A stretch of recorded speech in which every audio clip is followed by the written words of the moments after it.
নমস্কার, সবাই কেমন আছেন? আশা করি সবাই খুব ভালো আছেন। এই কামনা নিয়ে আজকের নতুন নিউ ব্র্যান্ড ব্লগ শুরু করছি।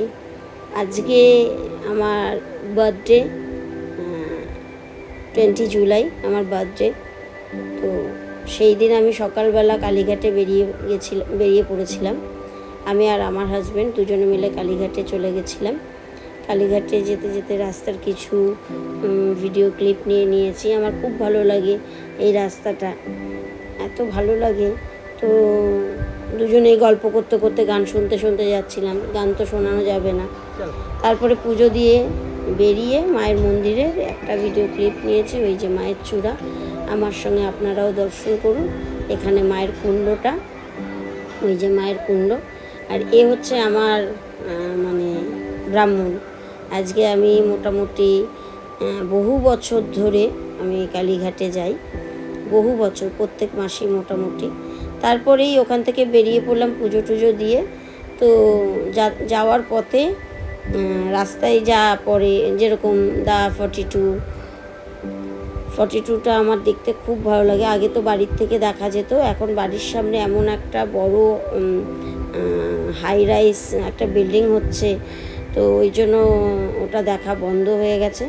তো চলুন এখানে শুনুন আমার কর্তামশাই কি বলছে। আমাকে নাকি ভিক্টোরিয়ায় ঘুরতে নিয়ে এসছে। ভিক্টোরিয়া? মিথ্যা কথা বলো কেন? এটা কি ভিক্টোরিয়ায় তো আসেনি, গাড়ি চালাতে কিন্তু যাওয়ার সময় ভিক্টোরিয়া হয়ে দেখে গেলাম। শুনলেন তো, ও নাকি আমাকে ভিক্টোরিয়ায় ঘুরতে নিয়ে এসছে। তারপরেই উঠে গেলাম মা ফ্লাইওভারে। মা ফ্লাইওভারটা আমার খুব ভালো লাগে। এর উপর দিয়ে যেতে দুপাশে যত হাই রাইজ বিল্ডিংগুলি দেখতে খুবই ভালো লাগে। সব থেকে বেশি ভালো লাগে অ্যাটমসফিয়ার, এই যে এইটা, মানে এটাই আমার একবার জীবনে যাওয়ার ইচ্ছা। তারপরেই চলে আসছে রয়্যাল আইটিসি। রয়্যাল আইটিসিতে এখনও আমি যাইনি। রয়্যাল আইটিসি আমার এক্সট্রিম লেভেলের মধ্যে, মানে একদিন আমি এখানে থাকবো এরকম একটা প্ল্যানও আছে আমার, যে রয়্যাল আইটিসিতে একদিন ওয়ান নাইট আমি স্টে করব। পাশেই ছিল JW ম্যারিয়েট, এটাও খুব দারুণ একটা হোটেল। তারপরেই বাড়িতে চলে এসেছিলাম। দুপুরে যা খাওয়া দাওয়া হয়েছিল সেটা আর দেখাতে পারিনি, বউ রান্না করেছিল পাতলা করে কাতলা মাছের ঝোল, আলু দিয়ে আর শাক ভাজা। তো চলুন, পেঁয়াজ বাটা, আদা বাটা, রসুন বাটা, এর পুরো কাঁচা গন্ধটা বার করে নেব। আজকে আমার বার্থডেতে মাটন হবে, রুমালি রুটি আর চিকেন পকোড়া। তো চিকেন পকোড়া ম্যারিনেট করা আছে।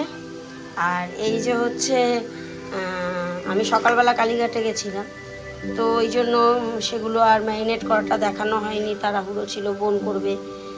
এই যে পেঁয়াজ ভাজা হয়ে গেছে, পেঁয়াজটাকে ভেজে রেখেছি। মাটনটায় নুন আর তেল মাখিয়ে রেখেছি। আজকের মাটনটা অন্য রকমভাবে করবো যাতে তাড়াতাড়ি হয়ে যায়। পেঁয়াজ বাটা, আদা বাটা, রসুন বাটা, এটার কাঁচা গন্ধটাকে ছাড়িয়ে নিয়ে, মানে তেলের মধ্যে দিয়ে কাঁচা গন্ধটাকে ছাড়িয়ে নিলে এরপরে সব মশলা দেবো। লঙ্কার গুঁড়ো, নুন, হলুদ, তার আমি জিরের গুঁড়োটা এটা ব্যবহার করব না।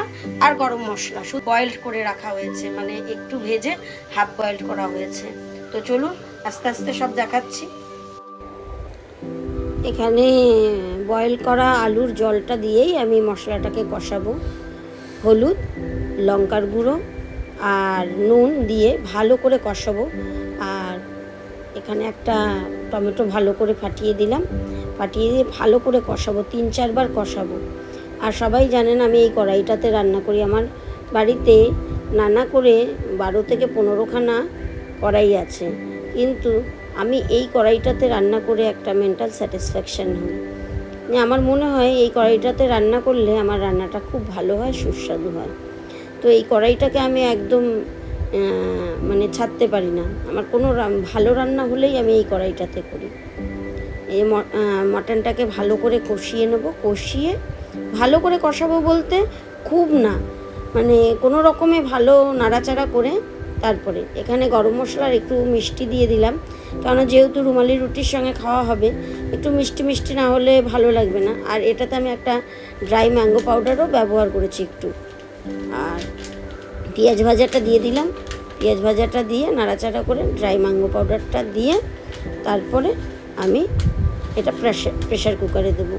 এই যে প্রেশার কুকারটা, এটাই কিন্তু আমি রান্না করতে পারতাম, খুব ভালোভাবেই পারতাম, কিন্তু ওই যে বললাম মেন্টাল স্যাটিসফ্যাকশন। তারপরে বোন এসেছিল, সবাই এসছে, আড্ডা মারা হচ্ছে। এখানে আমার মোটামুটি রান্না মানে কষানো প্রায় ডান। এবার আমি এটা প্রেশার কুকারে দিয়ে দেবো। আলুটা দিয়ে আলুর যে জলটা ছিল সেটা সেইটুকুই দেব, না খুব পাতলা হবে না খুব ঠিক হবে, মানে যাতে খেতে পারি মানে রুমালি রুটি দিয়ে, সেইভাবেই করব। আর এটা খেতে খুব তাড়াতাড়ি হলেও খুব সুস্বাদু হয় মাটনটা। তারপরে বোন চলে এসেছিলো, বোন এই কেকটা নিয়ে এসেছিলো আমার জন্য, আর ওই পকোড়াটা ভেজেছিল। আমার শরীরটা অত ভালো ছিল না, ও ওইগুলি করতে খুব বেশি ভালোবাসে। তো আমি স্যালাডটাও কেটে রেখে ফ্রিজে ঢুকিয়ে রেখেছিলাম। স্যালাডটা বেশ একটু ঠান্ডা ঠান্ডা হলে খেতে বেশ ভালো লাগে, পেঁয়াজের সেই ঝাঁজটা থাকে না। তারপরেই আমরা সবাই এক জায়গায় বসেই খাচ্ছিলাম আর আড্ডাও মারছিলাম। তারপরেই মেয়ে বললো, সব বাচ্চারা বললো চলো চলো তাড়াতাড়ি করে কেক কাটবে। আর এই কাটো, happy birthday to you, happy birthday to you, happy birthday dear Sonma, happy birthday to you. বাবা তোমাকে খাটে কেউ বসতে বারণ করে দেয়? আমি বুঝি না, ওই জায়গাটাতেই বসে।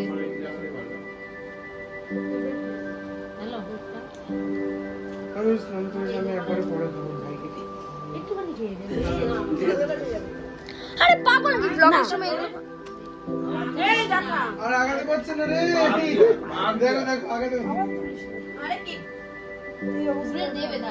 আরে বিউটা কে তুলিস না রে, কি অবস্থা বিউটা? তুলিস না না না জমে রে। তো কেক কাটা হয়ে গেল, তারপরে সবাই একটু একটু করে কেক খেলো। আর আমার ছেলে তার মামিকে খুব ভালোবাসে, ও ব্লগে আসতে চাইছিল না বলে ওর পিছনে লাগছিল। সবাই কেক খেয়ে নিলাম। এবার আমার ভিডিওটা এখানেই শেষ। তো আপনাদের যদি সবার ভালো লাগে আমার ভিডিও, তাহলে সবাই ভিডিওটাকে দেখবেন, নিজেদের আত্মীয় স্বজনের কাছে শেয়ার করবেন, সাবস্ক্রাইব করবেন, লাইক করবেন, এটাই আপনাদের কাছে কাম্য। আর আমার মেয়ে প্রচণ্ড কেক খেতে ভালোবাসে, ও নিজের কেক তো খায়, আবার সবার কেকের থেকেও ভাগ নেয়।